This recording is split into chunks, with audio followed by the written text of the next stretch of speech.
તો ચૂંટણીને લઈને મહત્વના સમાચાર સામે આવી રહ્યા છે। વાત કરીએ આજે ચોથા તબક્કાનું મતદાન પૂર્ણ થયું છે। 1717 ઉમેદવારોનું ભવિષ્ય ઈવીએમમાં કેદ થયું છે।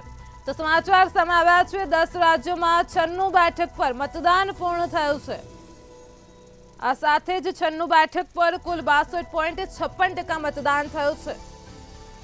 સૌથી વધુ પશ્ચિમ બંગાળમાં 75.72% મતદાન થયું છે। તો આ સાથે જ સૌથી ઓછું જમ્મુ કાશ્મીરમાં 35.97% મતદાન નોંધાયું છે। 1717 ઉમેદવારોનું ભવિષ્ય ઈવીએમમાં કેદ થયું છે। તો લોકસભાની ચૂંટણી 2024 માટે 10 રાજ્યો અને કેન્દ્ર શાસિત પ્રદેશ જમ્મુ કાશ્મીરની કુલ 96 બેઠકો પર આજે મતદાન પૂર્ણ થયું છે અને કુલ 1717 ઉમેદવારોનું ભવિષ્ય ઈવીએમમાં કેદ થયું છે। તો ચોથા તબક્કાના મતદાન સાથે જ કુલ 379 બેઠકો ઉપર મતદાનની પ્રક્રિયા પૂર્ણ થઈ ગઈ છે અને જેમાં કુલ 62.56% મતદાન થયું છે। તો સૌથી વધુ પશ્ચિમ બંગાળમાં 75.72% મતદાન નોંધાયું છે અને આ સાથે જ સૌથી ઓછું જમ્મુ કાશ્મીરમાં 35.97% મતદાન નોંધાયું છે।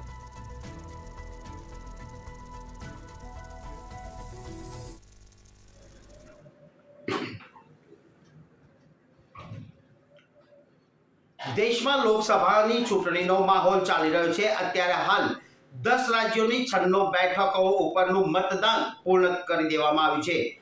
આ જગ્યાઓનું મતદાન કુલ 62.56% નોંધાયું છે। જોકે સૌથી વધુ મતદાન પશ્ચિમ બંગાળમાં નોંધાયું છે। પશ્ચિમ બંગાળની અંદર 75.72% જેટલું મતદાન નોંધાયું છે, જ્યારે સૌથી ઓછું જમ્મુ કાશ્મીરની અંદર નોંધાયું છે। જમ્મુ કાશ્મીરમાં લોકસભા બેઠક માટે 35.97% જેટલું ઓછું મતદાન સત્તાવાર રીતે નોંધાયું છે। લોકસભાની જે બેઠકો છે તેની તબક્કાવાર જો ચર્ચા કરવા જઈએ તો આજે સોમવારે ચોથા તબક્કાના મતદાનની અંદર 9 રાજ્યો અને 1 કેન્દ્ર શાસિત પ્રદેશનો સમાવેશ થાય છે। જમ્મુ કાશ્મીરની 96 બેઠકો ઉપર મતદાન સમાપ્ત થઈ ચૂક્યું છે। 62.56% મતદાન પણ સંપન્ન થઈ ગયું છે। આ મતદાનની પ્રક્રિયાની સાથે સાથે 3 લોકોના મૃત્યુ થવાની પણ ઘટનાઓ બની છે। તો કેટલીક જગ્યાએ જે ધારાસભ્ય હતા તેને અને મતદારો સાથે પણ ઘર્ષણ જેવી ઘટનાઓ બની છે। તબક્કાવાર આ જે મતદાન હતું ચોથા તબક્કાનું તેની ઘટનાક્રમ જો જોવા જઈએ તો પશ્ચિમ બંગાળ, બિહાર અને મહારાષ્ટ્રમાં અલગ અલગ કારણસર 3 લોકોના મૃત્યુ થયાના અહેવાલ છે। તો બીજી તરફ પશ્ચિમ બંગાળના બોલપુરમાં મતદાનના એક દિવસ પહેલા ટીએમસીના કાર્યકરની હત્યા થઈ હતી, જે ચર્ચાના એરણે રહી છે। બિહારના મુંગેરામાં મતદાન પહેલા પણ એક પોલિંગ એજન્ટનું હાર્ટ એટેકથી અવસાન થયાની ઘટના પણ સામે આવી છે। આ જ રીતે આંધ્રમાં ધારાસભ્યએ મતદાર સાથે ગેરવર્તણૂક કરી હતી અને એકબીજાને થપ્પડ મારવાની ઘટના પણ બની હતી। કોંગ્રેસના ઉમેદવારના ભાઈએ એક વ્યક્તિને થપ્પડ મારવાની જે ઘટના બની તેની અંદર રાજકીય પક્ષોની અંદર ગરમાવો પણ જોવા મળ્યો હતો। આ જ રીતે આંધ્રપ્રદેશના ચૂંટણીની અંદર આંધ્રપ્રદેશના એક ગુંટુર ગામ છે તેની અંદર વાયએસઆર કોંગ્રેસના ધારાસભ્યની સાથે પણ એક બૂથ ઉપર એક મતદારને થપ્પડ મારવાની ઘટના ચર્ચાના એરણે રહી હતી। આ જ રીતે ગેરવર્તણૂકો, હાર્ટ એટેકથી મૃત્યુ અને અન્ય ઘટનાઓ ચર્ચાના એરણે રહી છે। ખાસ કરીને જો જોવા જઈએ તો આ મતદાનની પ્રક્રિયાની અંદર આંધ્રપ્રદેશ વિધાનસભા ચૂંટણીમાં પણ 67.99% મતદાન થયું હોવાના અહેવાલ સામે આવી રહ્યા છે।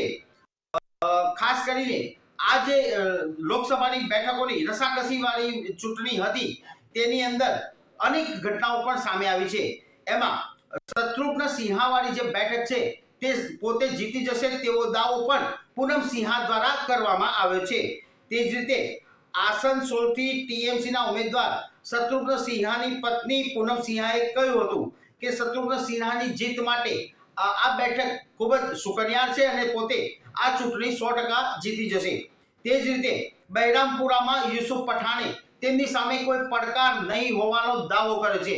જો કે ચૂંટણીના પરિણામે જ ખબર પડશે કે બહેરામપુરામાંથી યુસુફ પઠાણને કેટલા મત મળ્યા, કોનો પરાસ્ત થયો અને વિજય થયો।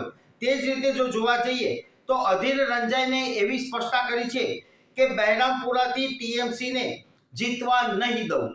એટલે કે બહેરામપુરાની જે આ બંને બેઠકો છે તેમાં ટીએમસી ના અધીર રંજન અને ટીએમસી ના અન્ય જે ક્રિકેટર ઉમેદવાર છે યુસુફ પઠાણ, આ બંને વચ્ચે રસાકસીનો જંગ છે.